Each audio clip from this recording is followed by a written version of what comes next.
बहुत बहुत ध्यान दीजिएगा, थोड़ा सा स्मरण में रहे आपके। कई माताएं कह देती हैं, गुरुजी जब हम पार्थिव शिवलिंग बनाते हैं तो वो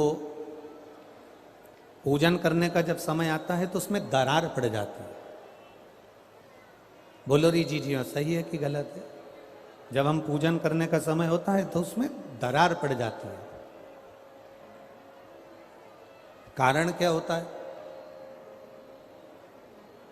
किस कारण से उसमें दरार आ जाती है? उसमें आपने 3 चीजें नहीं मिलाई।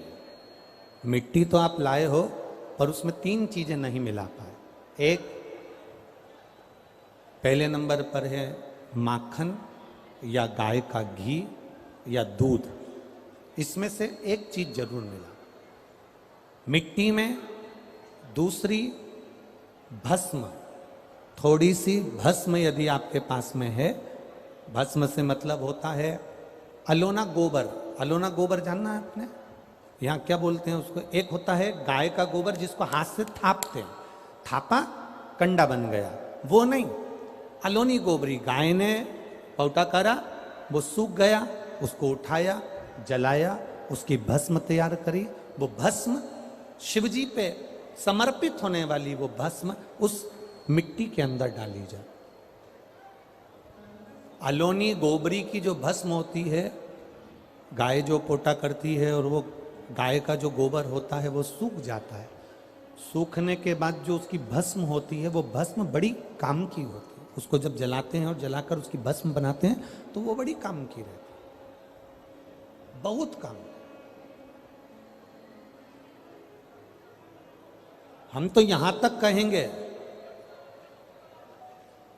जिस नारी के बच्चादानी के अंदर अगर गर्भ में गांठ हो गई है या बच्चादानी के अंतर्गत कोई भी परेशानी उसके जीवन में आ गई है कि डॉक्टर बोल रहा है कि आपकी ये ऑपरेशन कराना ही पड़ेगा, तो हम इस निवेदन को जरूर करना चाहेंगे कि प्रयास करिएगा।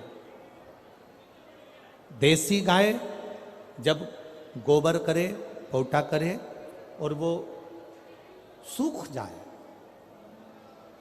वो सूखा हुआ जो गोबर का पोटा रहे सूखा हुआ, उसको जलाकर उसकी भस्म तैयार कर कर देवाधिदेव महादेव को समर्पित कर कर उसको उठाकर डिब्बी में रख लीजिए। एक डब्बी में उसको रख लो और उस भस्म को सोमवार के दिन से लेकर 7 दिन तक लगातार थोड़ा थोड़ा सा उस भस्म को अपने उदर पर त्रिपुंड का भाव, उस भस्म से त्रिपुंड का भाव कि मेरा महादेव मेरे गर्भ की रक्षा करेगा, त्रिपुंड का भाव, और उसी भस्म को मुख में थोड़ा सा लेकर देवाधिदेव महादेव के चढ़े हुए जल का आचमन करिए।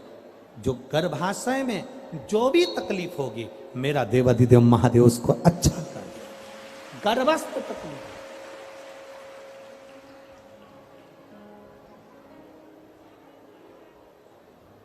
तेरी कृपा बिना नहीं एक भी अणु लेते श्वास तेरी कृपा से तनो तनो।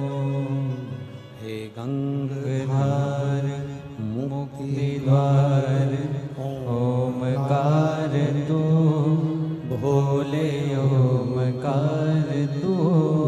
आयो शरण तिहार शंभो तार तार तू। गर्भस्थ, गर्भ में अगर आपके गर्भाशय में अगर कोई तकलीफ है तो वो गाय के गोबर की, देसी गाय के गोबर की भस्म हमारे जीवन को सुख दे दे। और भी अच्छे से समझ लो, मान लो आप त्रिपुंड का भाव भी नहीं रख सकते, उदर के ऊपर त्रिपुंड भी नहीं बना सकते, तो केवल भस्म को लेपन ही आप गर्भाशय पर अगर करेंगे तो बाबा उस पर भी कृपा करता है। ऐसा नहीं, शिव तत्व है। सारी समस्या का हल एक लोटा जल।